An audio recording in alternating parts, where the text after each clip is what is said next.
Bonjour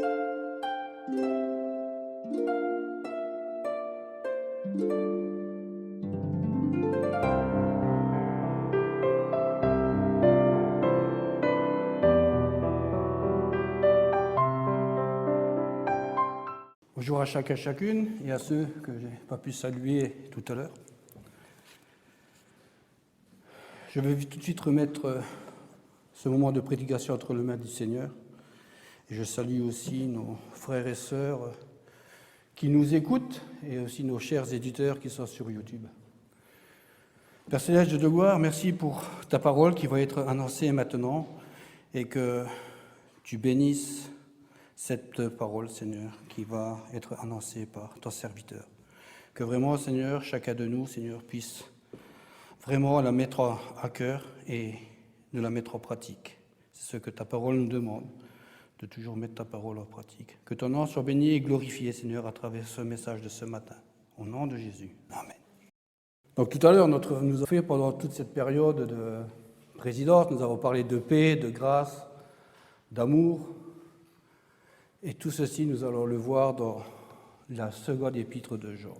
Donc nous sommes toujours dans le cadre de la prédication des épîtres de Jean. Et aujourd'hui, nous aborderons la deuxième épître de Jean, qui est une série de 3 épîtres, qui portent le nom de l'apôtre.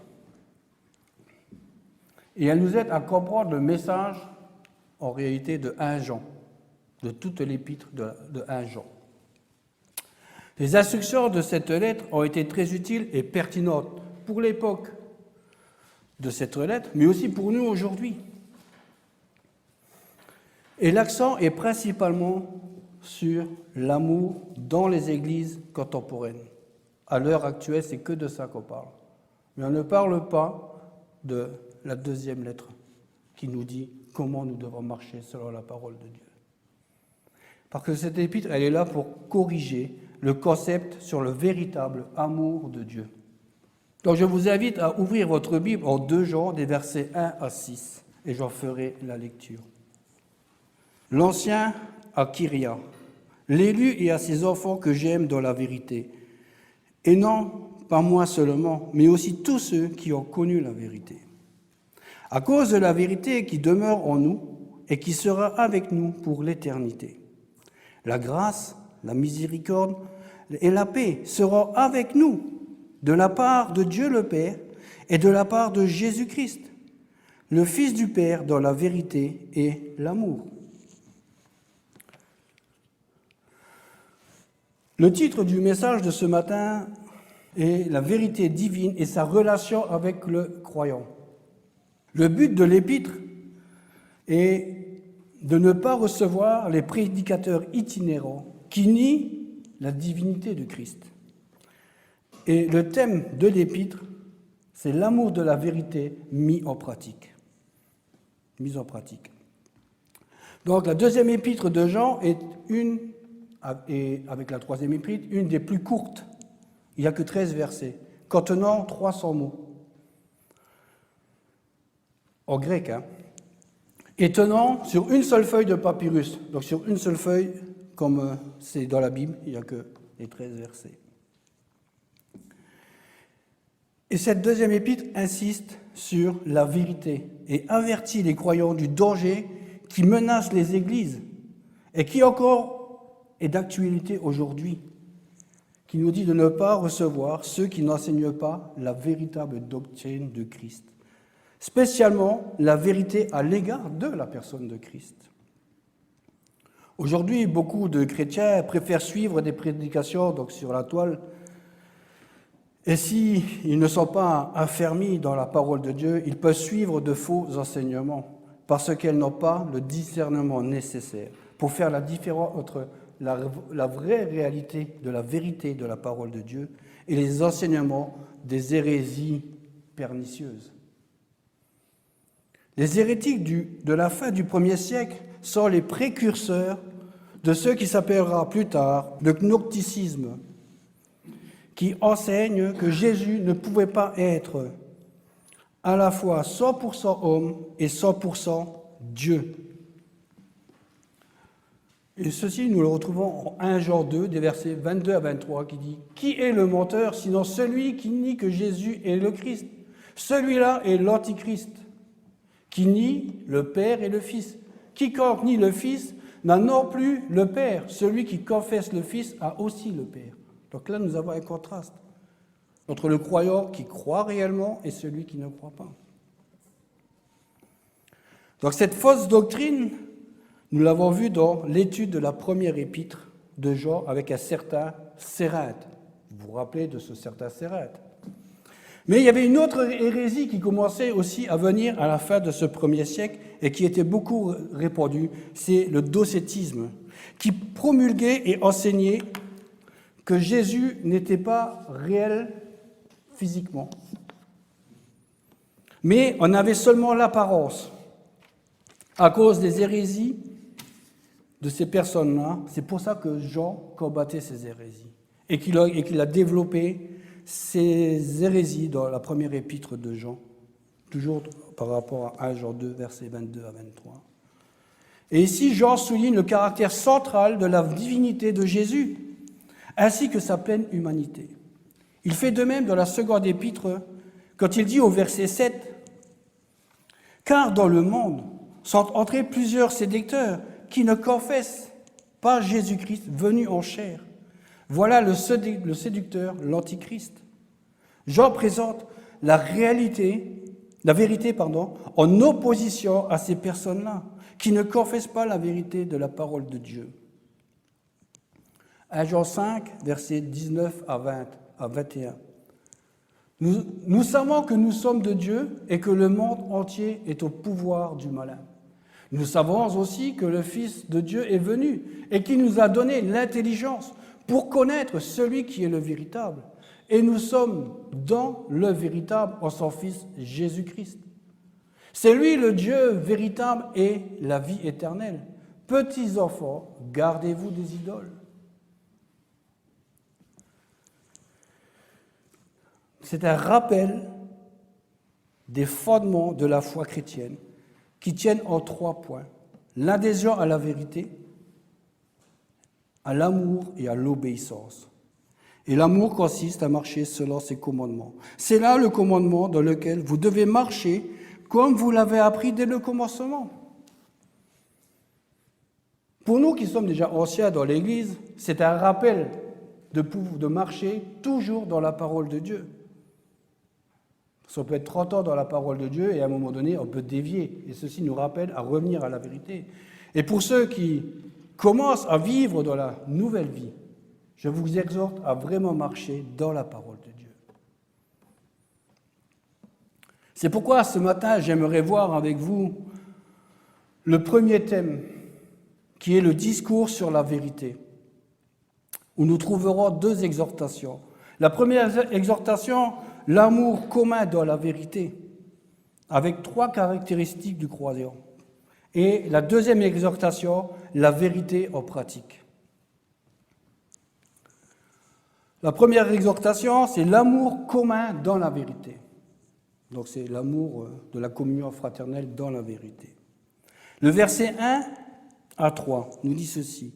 « L'ancien Achirien, l'élu et à ses enfants, que j'aime dans la vérité, et non pas moi seulement, mais aussi tous ceux qui ont connu la vérité. À cause de la vérité qui demeure en nous, et qui sera avec nous pour l'éternité, la grâce, la miséricorde et la paix seront avec nous, de la part de Dieu le Père et de la part de Jésus-Christ, le Fils du Père, dans la vérité et l'amour. » C'est ce que nous avons vu pendant la présidence. La grâce, la paix, l'amour et la miséricorde.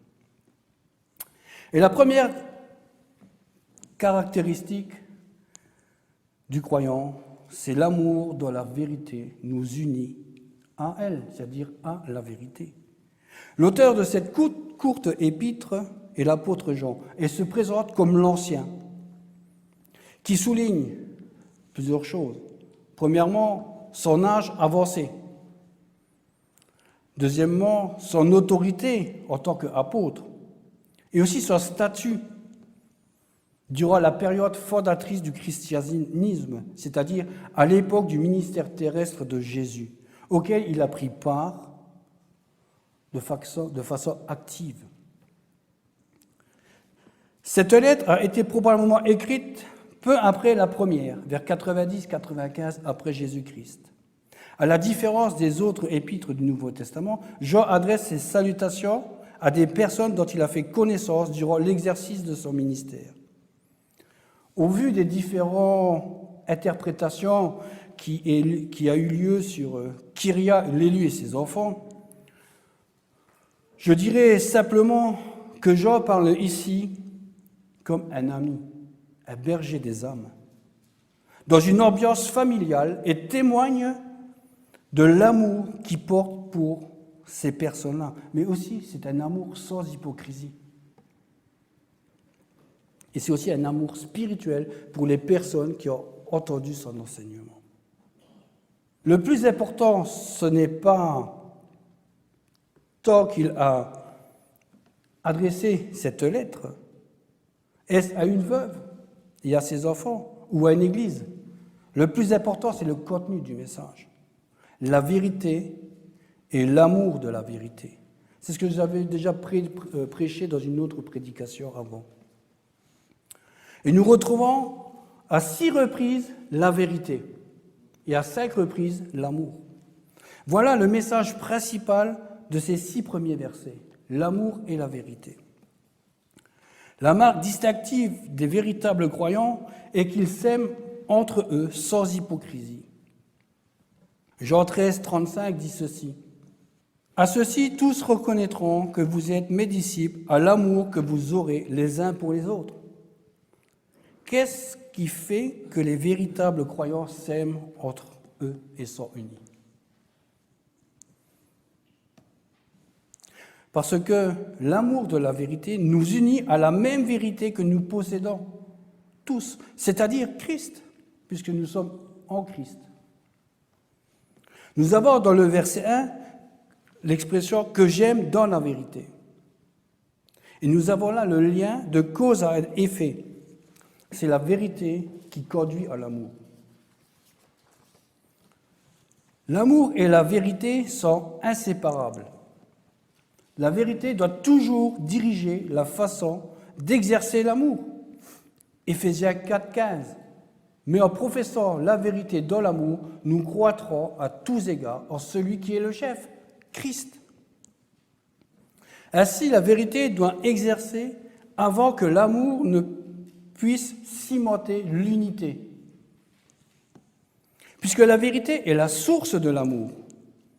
1 Pierre 1, versets 22 à 23. Ayant purifié vos âmes en obéissant à la vérité, pour avoir un amour fraternel, sincère, aimez-vous ardemment les uns les autres, de tout votre cœur, puisque vous avez été régénérés, non par une semence corruptible, mais par une semence incorruptible, par la parole vivante et permanente de Dieu. C'est ce que nous avons, la Bible.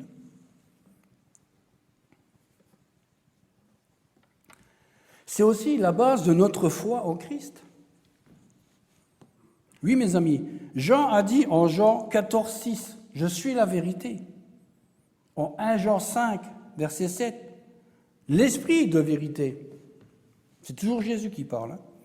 Et en Jean 17, 17, « La parole de Dieu est la vérité », puisque la parole de Dieu s'est faite chair, c'est-à-dire Christ, encore une fois.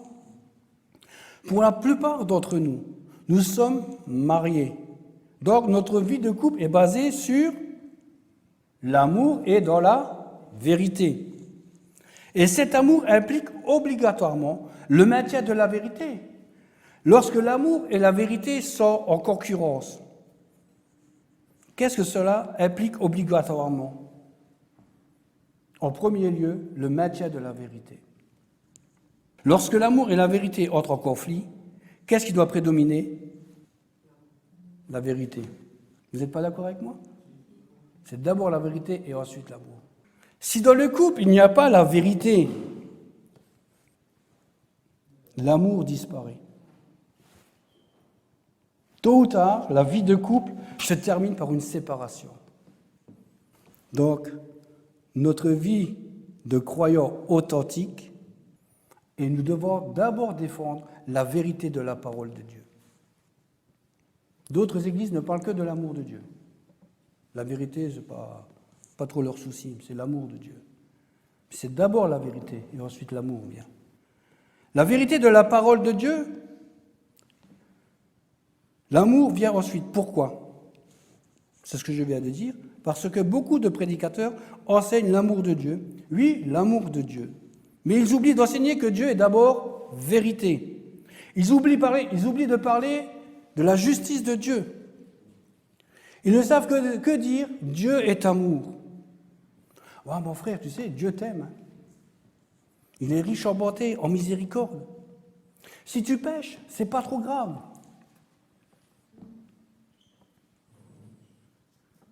Mais s'il n'y a pas la vérité dans l'amour, ça ne marche pas avec le Seigneur. Vous resterez toujours rebelles. Pourquoi? Parce que Dieu nous appelle à nous repentir en tant qu'enfants de Dieu si nous péchons. Et là, il ne parle jamais de repentance. Donc, mon frère et ma sœur, et vous, auditeurs, je crois que la vérité biblique est fondamentalement relative au fait que la Bible est la parole de Dieu inspirée.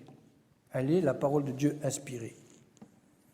Ainsi que les vérités au sujet de la personne de Christ et de son œuvre sont très importantes et doivent être défendues et prêchées dans la vérité de ce que les textes disent et non de ce que nous voulons dire, nous voulons faire dire au texte.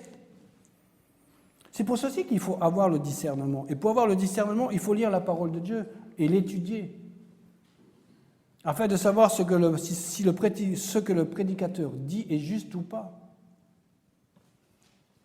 Oui, mes amis, par la grâce de Dieu, nous possédons les trois. Oui, les trois quoi? Nous possédons la parole de Dieu qui est la vérité, c'est-à-dire la Bible. Christ est la vérité, puisqu'il est venu en chair nous annoncer la vérité de Dieu. Et il nous a laissé le troisième, l'Esprit en nous qui est la vérité et qui nous dirige et nous enseigne et nous corrige à travers la parole qu'il nous a laissée. Puisque aujourd'hui, Jésus est auprès de son Père vivant et il intercède pour nous. Et nous avons là la Trinité, les trois personnes en un. Dieu le Père, Dieu le Fils et le Saint-Esprit. Et tous ceux qui demeurent et qui demeurent éternellement.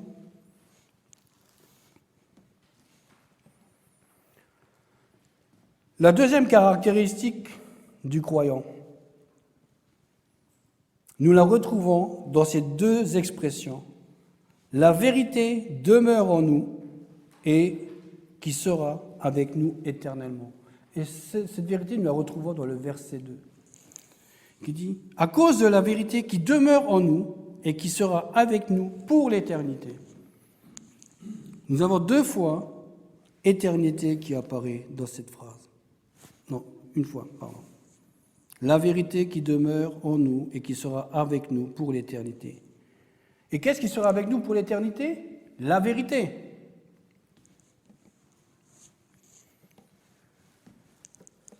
L'amour de la vérité demeure dans le croyant véritable. Dans ces versets, nous avons deux fois l'expression « la vérité ». La première expression, c'est « la vérité demeure en nous » est en rapport avec le Saint-Esprit d'une manière subjective.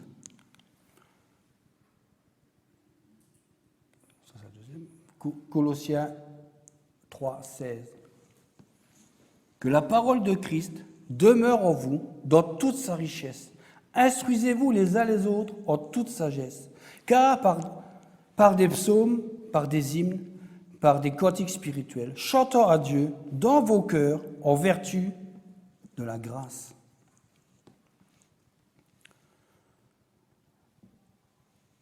Qu'est-ce que ça veut dire?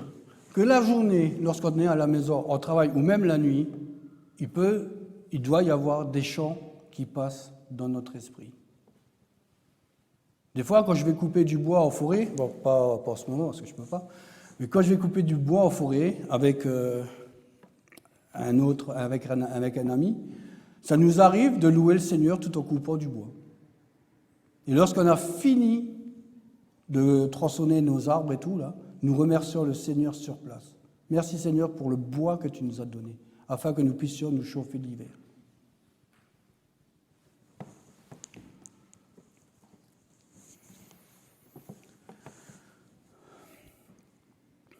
Mais cette vérité, la seconde expression, la vérité sera avec nous à jamais, donc éternellement, est en rapport avec Christ, d'une manière objective, le jour de son avènement ou de son retour.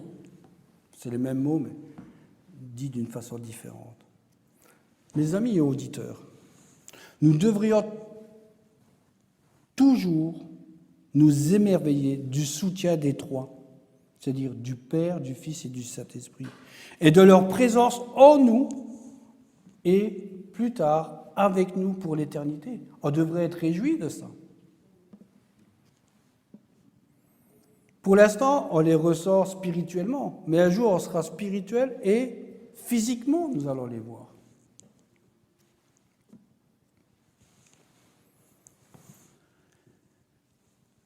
L'amour véritable du croyant n'est pas un simple sentimentalisme ou une compassion humaniste, mais cet amour est stimulé par une connaissance de la vérité qui a été révélée par Christ. C'est ce qui a été caché dans le mystère de l'Ancien Testament qui est devenu réalité dans le Nouveau Testament à travers Christ. Oui, mes amis, l'amour de la vérité est le fondement de la vérité. C'est précisément cette vérité à cause de laquelle elle est aimée, que l'Église dans son ensemble, mais aussi individuellement, nous devons veiller et garder. Et la troisième caractéristique du croyant se trouve dans le verset 3. L'amour de la vérité joint à l'amour apporte la bénédiction. Voilà ce que dit le verset 3. La grâce, la miséricorde et la paix seront avec vous, de la part de Dieu le Père et de la part de Jésus, le Fils du Père, dans la vérité et l'amour. Ce verset est remarquable en quoi? C'est un concentré de doctrine. Les salutations du verset 3 de la part de Jean apportent à la dame élue et à ses enfants une assurance positive de la grâce et de la paix, auquel s'ajoute la miséricorde. Nous retrouvons souvent ces trois termes dans le Nouveau Testament. En effet, la grâce est combinée avec la paix. Et nous retrouvons ceci dans l'Épître aux Romains. La miséricorde est combinée avec la paix, dans Jude 2. Et ces trois termes résument le plan du salut, la paix, la grâce et la miséricorde. J'explique. La grâce de Dieu l'a amené à nous accorder la miséricorde qui nous procure la paix. Mais la miséricorde n'est accordée qu'à ceux qui acceptent Christ dans leur vie par la foi. Et de là découle la paix. Maintenant, la grâce de Dieu perçoit les pécheurs étant des pécheurs coupables et indignes. Romains 5, 20 et Éphésiens 1, 7. Pour ceux qui prennent des notes. Et la miséricorde perçoit les pécheurs comme étant nécessiteux et désespérés. Matthieu 5, 3. Et dans d'autres exemples aussi que nous retrouvons dans le Nouveau Testament. La paix résulte du don que Dieu nous a fait avec les deux, c'est-à-dire la grâce et la miséricorde. Colossiens 1, verset 20.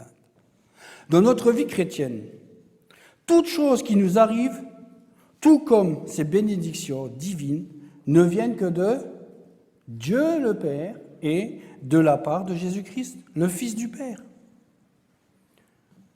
J'explique cette phrase. Dans ce verset qui est très riche de vérité, nous avons Dieu le Père. Jacques 1, 17 dit « Toute grâce excellente et tout don parfait descend d'en haut, du Père des Lumières, chez lequel il n'y a ni changement, ni ombre de variation. et par le Fils. 2 Corinthiens 1, 20. Car, pour ce qui concerne toutes les promesses de Dieu, c'est en lui, Christ, qu'est le oui. C'est pourquoi encore l'Amen par lui est prononcé par nous à la gloire de Dieu. Et lisons encore le verset 21 et 22, toujours de 2 Corinthiens, qui dit ceci. Celui qui nous a fermis avec vous en Christ et qui nous a fait oint, c'est Dieu, lequel nous a aussi marqués d'un sceau et mis dans nos cœurs les arts de l'esprit. Ceci n'est présent que dans la vérité divine sur l'esprit de ton cœur, ce qui conduit à l'amour sincère, donc un amour sans hypocrisie envers son prochain. Et nous avons dans cette expression une double répétition. Cette double répétition, c'est de la part de Dieu le Père et de la part de Dieu le Fils. Cela insiste sur l'égalité de Jésus avec le Père, parce qu'en grec, ça se dit para, qui met l'égalité entre les deux. Et Jean met l'accent sur la lumière. Donc il met l'accent en lumière l'identité de Jésus au titre de Fils de Dieu, puisqu'il dit à la fin du verset, le Fils du Père, dans la vérité et l'amour. Et pourquoi Jean met cet accent en lumière ? Parce que Jésus est l'objet suprême de l'amour de Dieu, d'éternité en éternité. Ce titre montre dans l'absolu ce que Christ est de toute éternité et pour l'éternité, depuis le commencement jusqu'à son retour, même après, puisque nous serons avec lui. Pourquoi Jean a tellement insisté sur ceci dans les 3 premiers versets? À cause des faux prophètes, des faux docteurs, des faux pasteurs, qui niaient cette vérité que nous avons déjà vue dans la première épître de Jean. Et maintenant, il mentionne au verset 7, « Car dans le monde sont entrés plusieurs séducteurs qui ne confessent pas Jésus-Christ venu en chair. Voilà le séducteur et l'antéchrist. » Oui, Jean aimait dans la vérité au verset 1, c'est-à-dire sans hypocrisie, comme ceux qui avaient connu la vérité, et cela pour l'amour de la vérité, leur souhaitant la bénédiction en vérité et en amour. Est-ce que nous aimons comme Jean a aimé sans hypocrisie?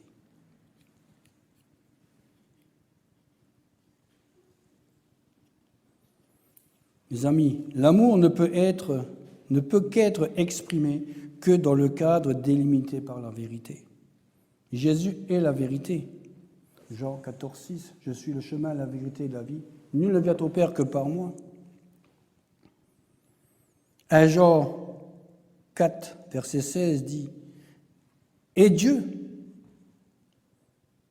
et Jean 3, 16 est amour.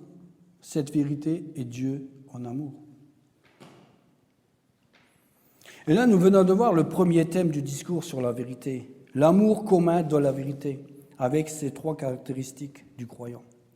La deuxième exhortation portera sur la vérité mise en pratique, versets 4 à 6, avec 3 volets. Versets 4 à 6 nous dit ceci. « Je me suis beaucoup réjoui de trouver de tes enfants qui marchent dans la vérité selon le commandement que nous avons reçu du Père. Et maintenant, Kyria, ce que je t'écris, ainsi n'est pas un commandement nouveau, mais seulement celui que nous avons eu dès le commencement. Je te demande que nous nous aimions les uns les autres. Et l'amour consiste à marcher selon ses commandements. C'est là le commandement dans lequel vous devez marcher, comme vous l'avez appris dès le commencement. Beaucoup de répétitions dans ces 3 versets. Verset 4. Je me suis beaucoup réjoui de trouver de tes enfants qui marchent dans la vérité, selon le commandement que nous avons reçu du Père. Au milieu des afflictions extérieures et des combats intérieurs produits par l'activité de ces faux séducteurs, l'apôtre Jean avait une profonde joie de trouver parmi soit les enfants de cette personne ou l'assemblée de l'Église quelques-uns qui marchaient dans la vérité selon le commandement reçu de Dieu. Et Jean introduit les 2 commandements relatifs à la vérité et à l'amour à travers cette marche chrétienne qui comprend 3 volets. Ces 3 volets doivent être équilibrés afin d'avoir une vie chrétienne saine. Comme illustration pour comprendre ceci, c'est le tabouret à 3 pieds. Vous connaissez le tabouret à 3 pieds? C'est souvent de fois les tabourets des bars à 3 pieds. Maintenant, ils en ont mis 4. Pourquoi? Parce que ce tabouret à 3 pieds ne peut être que stable si les 3 pieds sont à égale distance. Sinon, on tombe d'un côté ou on tombe en arrière, mais il ne sera jamais stable. Regardons le premier volet, verset 4, qui nous dit « Marchez dans la vérité ». Mon frère, ma sœur et cher auditeur, la 3e chose la plus importante après la vérité et l'amour, c'est notre marche dans les commandements de la parole de Dieu, qui est le cadre de notre vie chrétienne. Et pour que cela soit visible, il faut que la vérité de la parole de Dieu soit vécue et aussi crue. Luc 6, versets 46 à 49, dit ceci. Luc 6, 46 à 49. C'est la mise en pratique de la parole. « Pourquoi m'appelez-vous Seigneur, Seigneur, et ne faites-vous pas ce que je dis ? Tout homme qui vient à moi entend mes paroles et les met en pratique. Je vous montrerai à qui il est semblable. Il est semblable à un homme qui bâtit une maison. Il a creusé profondément et posé le fondement sur le roc. Une inondation est venue et le torrent s'est rué contre cette maison, sans être capable de l'ébranler, parce qu'elle était bien bâtie. Mais celui qui entend et ne met pas en pratique est semblable à un homme qui a bâti une maison sur la terre, sans fondement. Le torrent s'est rué contre elle. Aussitôt, elle s'est écroulée, et la ruine de cette maison a été grande.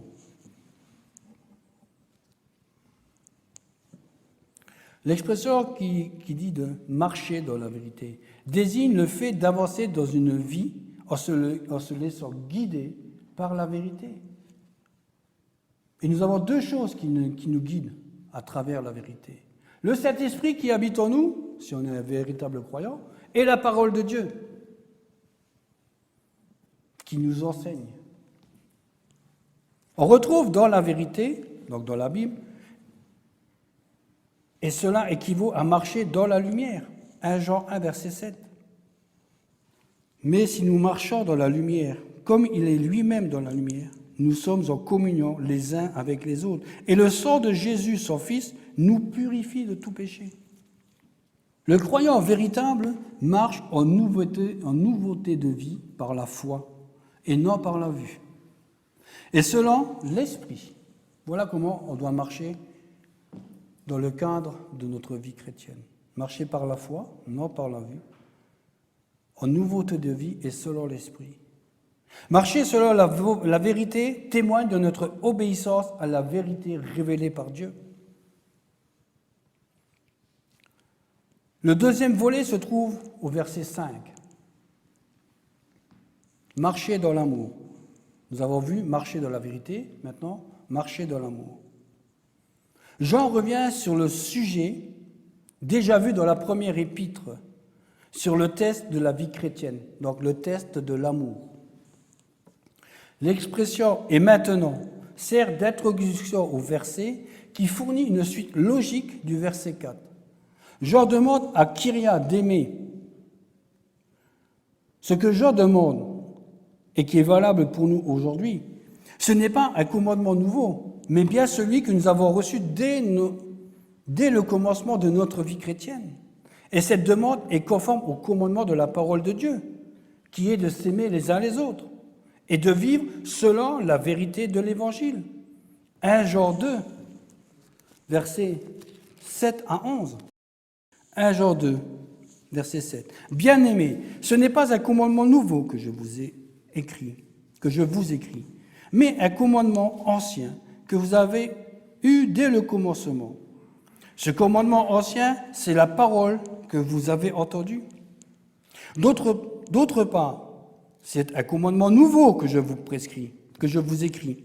Ceci est vrai pour lui et pour vous, car les ténèbres passent et la lumière véritable brille déjà. Celui qui prétend être dans la lumière, tout en haïssant son frère, est encore dans les ténèbres. Celui qui aime son frère demeure dans la lumière et ne risque pas de tomber. Mais celui qui a de la haine pour son frère est dans les ténèbres. Il marche dans les ténèbres et ne sait où il va, parce que les ténèbres ont rendu ses yeux aveugles. Toujours le contraste entre celui qui a réellement le Saint-Esprit et celui qui ne l'a pas. Donc, le verset 5 qui souligne donc la suite du verset 4, on peut le retrouver dans l'Ancien Testament jusque dans le Nouveau. Nous avons ce commandement de nous aimer sans hypocrisie, et cela commence en Deutéronome, chapitre 6, verset 5. Tu aimeras ton Dieu de tout ton cœur, de toute ton âme et de toutes tes forces. Le Lévitique 19, verset 18a, donc c'est jusqu'à la première virgule, dit ceci, il rajoute, tu aimeras ton prochain comme toi-même. Ça fait bien partie des commandements de Dieu. Bien que Jean parle d'un commandement ancien, il est nouveau d'une autre manière. Pourquoi, d'après vous?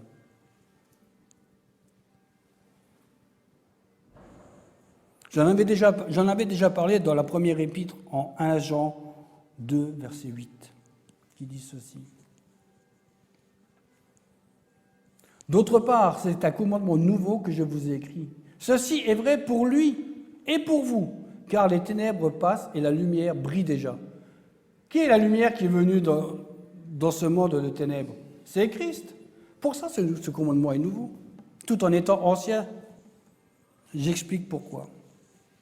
Ce commandement nouveau est un commandement, il est nouveau de 3 manières, ce commandement. La première manière, ce commandement d'aimer est nouveau en ce sens qu'il appartient au siècle nouveau que Jésus-Christ a inauguré par sa venue. Il est aussi, l'amour est vrai en lui, c'est la deuxième manière, qui veut dire qu'il a été manifesté à la perfection de la vie humaine en la personne de Christ durant tout son ministère terrestre. Jean 13, verset 1, et aussi Éphésiens 5, 2. Je vais juste prendre Éphésiens 5, 2. Et marcher dans l'amour de même que Christ nous a aimés et s'est livré lui-même à Dieu, pour nous en offrande et en sacrifice comme un parfum de bonne odeur. Et la troisième manière, le véritable croyant a une nouvelle compréhension de l'amour grâce à l'Esprit qui habite en lui. Romains 5. Or, l'espérance ne trompe pas parce que l'amour de Dieu est répandu dans nos cœurs par le Saint-Esprit qui nous a été donné. Il nous est possible d'aimer uniquement parce qu'il nous a aimés le premier. C'est pourquoi Paul a écrit ceci en 1 Thessaloniciens 4, verset 9, que les croyants en eux-mêmes ont appris de Dieu à s'aimer les uns les autres. Car ce commandement de l'amour, par excellence, nous amène à marcher dans l'obéissance selon ses commandements, qui nous amène au troisième volet, le verset 6. Obéir, c'est garder le commandement du Seigneur, c'est marcher dans la vérité et dans l'amour. Le véritable croyant a une nouvelle compréhension de l'amour grâce à l'Esprit qui habite en lui. C'est aussi la preuve de notre amour pour Christ. Le Seigneur Jésus lui-même avait dit donc là j'ai mis plusieurs versets, Jean 14, 15, 21 et 23. « Si vous m'aimez, vous garderez mes commandements. Celui qui a mes commandements et qui les garde, c'est lui-là qui m'aime. Et si quelqu'un m'aime, il gardera ma parole et mon Père l'aimera. » C'est la preuve de notre amour pour Christ. Donc, l'amour et l'obéissance à la parole de Dieu sont inséparablement liés. Parce que la vérité habite en nous par le Saint-Esprit. Et Jean insiste lourdement sur ces deux versets, sur le fait de marcher dans les commandements, comme vous l'avez appris. Ceci afin d'attirer notre attention sur cette importance de marcher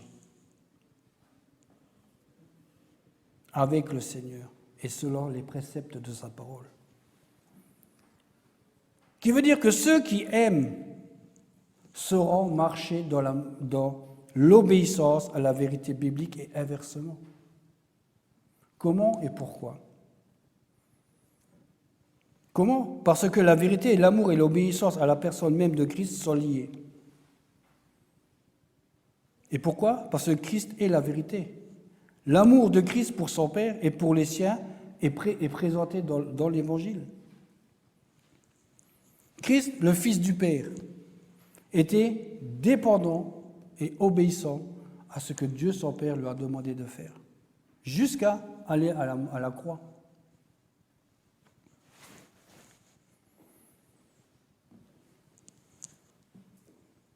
Et il a accompli cette œuvre volontairement. C'est pourquoi le modèle de notre marche est maintenant Christ lui-même. Marcher comme lui a marché. 1 Jean 2, verset 6 et Colossiens 2, 7 qui dit « Marchez en lui, enracinés et édifiés en lui ». Je trouve que le verset 2, au chapitre 2, verset 7 de Colossiens, est très instructif. Marchez en lui, enracinés et édifiés en lui. Enracinés dans la parole de Dieu afin de pouvoir marcher comme lui l'a marché durant son ministère terrestre, afin de rendre gloire à Dieu le Père.